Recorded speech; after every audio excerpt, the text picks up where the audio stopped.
Students, so we are back and today we are going to start a new chapter विद्युत परिपथ के घटक। ये आपकी वर्कशीट नंबर 5 है जो आपकी 7 अक्टूबर 2020 के लिए शेड्यूल्ड है। इसमें हम विद्युत परिपथ के बारे में जानेंगे। स्नेहा रवि की बहन अपने गृह कार्य के लिए उसे एक विद्युत परिपथ बनाने के लिए कहती है। रवि ने चित्र में दिखाए गए जैसा परिपथ बनाया। आप यहाँ पर देख रहे हैं कुछ तारें दिख रही हैं आपको, और ये आपका सेफ्टी पिन है, ये बल्ब है, और ये आपने सेल जैसा कुछ लग रहा है, सेल है बेसिकली ये। अब उसने क्या किया कि स्नेहा ने ऐसा परिपथ अपनी कॉपी में चित्रित करना यानी उसका चित्र बनाना उसे बहुत मुश्किल लगा। इसलिए उसने रवि को परिपथ आरेख, आरेख मतलब उसका चित्र, जैसे कि कौन कौन सी चीज़ें कैसे कैसे जुड़ी हुई हैं और उसके घटकों को सरल बनाने के लिए उसने हेल्प मांगी। तो रवि ने उसे दी गई तालिका सिखाई। अब यहाँ पर जो एक तालिका दी हुई है कि हमें किस किस के लिए कैसा कैसा सिंबल यूज़ करना होता है, प्रतीक यूज़ करना होता है। ये विद्युत का सेल है, रियलिटी में ये ऐसा दिखता है, लेकिन जब हम परिपथ की ड्राइंग बनाते हैं कॉपी में तो हमें इसे ऐसा दिखाना है। एक इधर से जुड़ा हुआ ये तारे हैं, एक लंबी लाइन और एक छोटी लाइन, और ये यहाँ से ऐसे ज्वाइन कर देंगे, एक बड़ी लाइन और एक छोटी लाइन। इसका मतलब है ये सेल को शो कर रहा है, ये सेल की तरफ इशारा कर रहा है। आपने सेल में देखा होगा प्लस और माइनस होते हैं, तो जो बड़ी लाइन है वो प्लस को दिखाती है और जो छोटी लाइन है वो माइनस वाले टर्मिनल को दिखाती है। दूसरा है आपका बल्ब। रियलिटी में ये ऐसा दिखता है, लेकिन हम इसे अपने परिपथ में इस तरह से दिखाते हैं, और अगर बल्ब जलता हुआ दिखाना है तो हम इस तरह से इस पर लाइनें दिखा देते हैं कि ये जगमग हो गया। थर्ड आपका है ये स्विच ऑन की स्थिति। आप देखते हैं हमारे घरों में भी स्विच होते हैं, तो ये जो सेफ्टी पिन है ये तारों से अगर जुड़ा हुआ है तो इसका मतलब है कि स्विच ऑन है, यानी उसमें से करंट फ्लो कर रहा है। और ये इसको हम दिखाएंगे ऐसे परिपथ में, ऐसा दिखाएंगे जुड़ा हुआ, तारें आपस में कहीं कटी हुई नहीं होंगी। ऑफ की स्थिति में देखेंगे, ऑफ की स्थिति क्या है, ये सेफ्टी पिन देखो हटा हुआ है, ये यहाँ पे गैप नज़र आ रहा है आपको, ये खाई नज़र आ रही है, ये तार है, ये सेफ्टी पिन है, और ये दूसरी तार से जुड़ा हुआ है। एक तरफ तो जुड़ा हुआ है लेकिन दूसरी तरफ इसके अंदर गैप है। और ये हम जब कॉपी में ड्रॉ करते हैं किसी सर्किट को, परिपथ को, तो हम इस तरह से ऐसा ही गैप दिखाते हैं। नेक्स्ट है आपका बैटरी। बेटा दो या दो से ज़्यादा सेल्स को जब आपस में जोड़ दिया जाता है तो उसे बैटरी कहते हैं।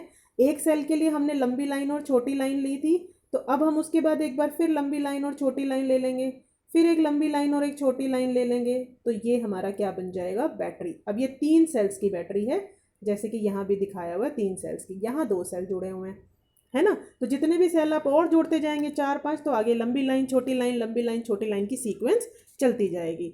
और लास्ट में जो ये संयोजी तारे हैं इनको हम इस तरह से दिखाते हैं।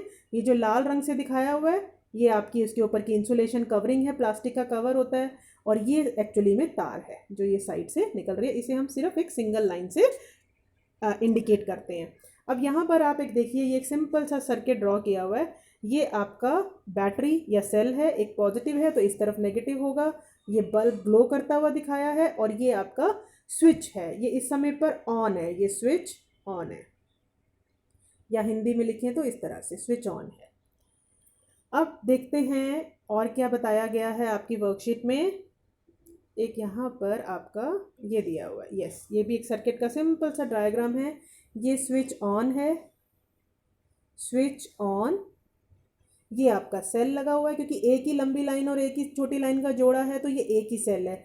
और ये बल्ब जो है ये अब जगमगा रहा है, जल रहा है, जलता हुआ।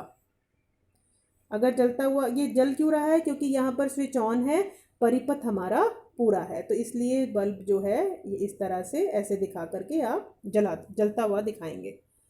अब है एक विद्युत परिपथ चालक और अन्य विद्युत तत्वों से बना एक बंद लूप है। बंद रास्ता है, लूप मतलब रास्ता, जिसके माध्यम से विद्युत प्रवाह हो सकता है, यानी कि करंट दौड़ सकता है। विद्युत प्रवाह मतलब करंट, करंट। उदाहरण के लिए एक बहुत ही सरल विद्युत परिपथ में 3 अवयव, मुख्य रूप से 3 होते हैं, बाकी आप वहाँ चाहो तो 2 बल्ब लगा लो, या बीच में कोई और चीज़ ऐसा एक यंत्र लगा लो जो कि करंट की मात्रा, विद्युत धारा की मात्रा नाप रहा हो। तो बहुत सारी चीज़ें और परिपथ में हो सकती हैं, पर मुख्य रूप से 3 हैं। एक सेल या बैटरी जिससे कि करंट निकलता है, एक बल्ब चाहिए ताकि हमें पता चले करंट फ्लो कर रहा है या नहीं, और एक विद्युत तार जो उन दोनों को जोड़ेगा। तो अब हम अभ्यास के प्रश्न कर सकते हैं। बहुत ही सिंपल टॉपिक था ये।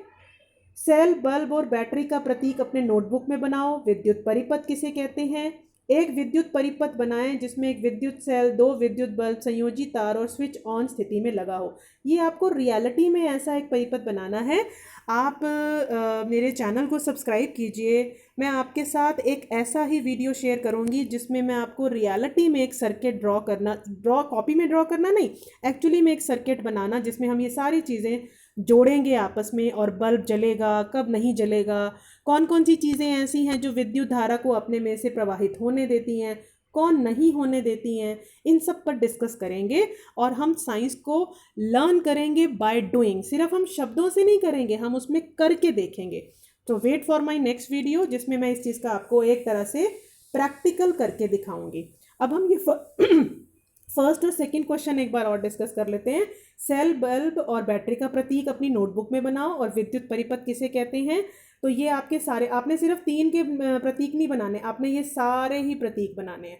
आपने ये बल्ब का, सेल का भी बनाना है, बल्ब का भी बनाना है, स्विच ऑन भी बनाना है, उसके बाद ये स्विच ऑफ की स्थिति बनानी है, बैटरी बनानी है, संयोजी तार बनानी है। ये सारे आप 6 के 6 ड्रॉ करेंगे, जबकि आपके क्वेश्चन में सिर्फ 3 दिए हुए हैं। और दूसरा क्वेश्चन है विद्युत परिपथ किसे कहते हैं? तो ये यहीं पर दिया हुआ है। विद्युत परिपथ चालक और अन्य विद्युत तत्वों से बना एक बंद लूप, या लूप की जगह पर आप रास्ता भी वर्ड लिख सकते हैं, जिसके माध्यम से विद्युत प्रवाहित, और विद्युत प्रवाह की जगह पे आप करंट शब्द का भी इस्तेमाल कर सकते हैं। अपनी भाषा को आप सिंपल रख सकते हैं, बट मीनिंग बिल्कुल सही कन्वे होना चाहिए। आज आपने इनके बारे में थोड़ा सा जाना, विद्युत परिपथ के बारे में, और नेक्स्ट वीडियो में हम इसका प्रैक्टिकल करेंगे। जब तक कि आपकी नेक्स्ट वर्कशीट नहीं आएगी उससे पहले ही मैं आपके साथ वो वीडियो शेयर करूँगी जिसमें हम इसका प्रैक्टिकल करेंगे। टिल देन अपनी वर्कशीट कंप्लीट करिए, टाइम पे सबमिट कीजिए। Thank you for watching. Good bye.